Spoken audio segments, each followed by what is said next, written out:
नमस्कार। आज हम एक बहुत ही सरल सी कहानी पर बात करेंगे, लेकिन इसका सबक बहुत गहरा है।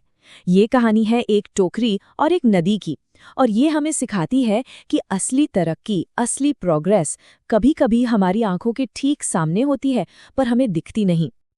तो कहानी की शुरुआत होती है एक ऐसे सवाल से जो हम सब कभी न कभी खुद से पूछते हैं कि भाई जो मेहनत हम कर रहे हैं उसका कोई फायदा हो भी रहा है या नहीं। तो देखिए, एक नौजवान है जो अपने दादाजी को देखकर रोज भगवत गीता पढ़ता है। लेकिन वो ना बड़ा परेशान है, निराश है। उसके मन में बस यही चलता है, यार मैं रोज पढ़ता तो हूं पर मुझे कुछ याद ही नहीं रहता। तो क्या फायदा इस सब का? कहीं मेरी सारी मेहनत बेकार तो नहीं जा रही? अब दादाजी जो हैं वो उसे कोई सीधा साधा जवाब नहीं देते, नहीं, बल्कि वो उसे एक ऐसा काम देते हैं जो सुनने में बड़ा अजीब है और करने में लगभग नामुमकिन। तो दादाजी क्या करते हैं, वो उसे कोयले से काली हुई एक पुरानी सी टोकरी देते हैं और कहते हैं, जा नदी से इसमें पानी भर कर ला। अब सोचिए, एक ऐसी टोकरी जिसमें छेद ही छेद हों, उसमें पानी लाना, ये काम जितना अजीब था उतना ही इम्पॉसिबल भी। खैर, वो लड़का पूरी जान लगाकर नदी की तरफ दौड़ता है, टोकरी में पानी भरता है और तेजी से वापस भागता है। लेकिन दादाजी तक पहुंचने से बहुत पहले ही सारा का सारा पानी बूंद बूंद करके बह जाता है। पर वो लड़का हार नहीं मानता। वो फिर कोशिश करता है, बार बार, और भी तेजी से दौड़ता है। लेकिन नतीजा हर बार वही, एक खाली टोकरी। और हर बार जब वो खाली टोकरी लेकर लौटता तो उसकी हिम्मत और टूट जाती। और यहीं कहानी में आता है एक बहुत ही मजेदार मोड़।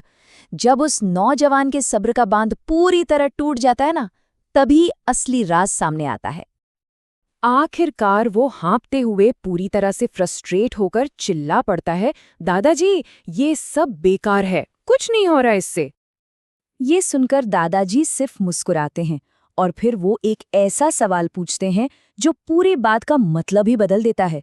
वो कहते हैं, अरे पानी को छोड़ो, तुम बस टोकरी को देखो, क्या वो अब भी वैसी ही गंदी है जैसी पहले थी?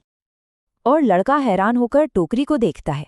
अरे, वो टोकरी जो कोयले की कालिक से पूरी तरह काली थी, वो तो अब अंदर बाहर से एकदम साफ हो चुकी थी, चमक रही थी।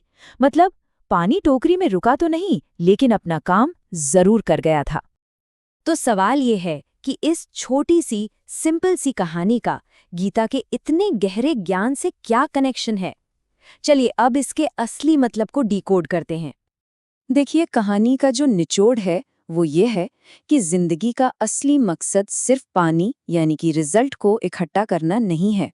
नहीं, असली मकसद है उस प्रोसेस में, उस प्रक्रिया में अपनी टोकरी यानी अपने मन और चरित्र को साफ करना। इसको हम ऐसे समझ सकते हैं, जो गंदी टोकरी है वो है हमारा मन, हमारी बुद्धि, हमारा व्यवहार। जो पानी है वो है गीता का ज्ञान या हमारे अच्छे काम। और जो साफ हो चुकी टोकरी है वो है हमारा शुद्ध, निखरा हुआ चरित्र। बिल्कुल इसी तरह जब हम लगातार कोई अच्छी आदत अपनाते हैं या कुछ नया सीखते हैं, तो भले ही हमें उसका रिजल्ट तुरंत ना दिखाई दे, लेकिन अंदर ही अंदर हमारी पर्सनालिटी, हमारा कैरेक्टर धीरे धीरे बदल रहा होता है, साफ हो रहा होता है। तो बस यही बात हमें याद रखनी है कि फल की यानी रिजल्ट की चिंता मत करो। बस अपना काम पूरी ईमानदारी से, पूरी लगन से करते रहो, क्योंकि असली जीत जो है ना, वो बाहर नहीं मिलती, वो तो अपने अंदर होती है।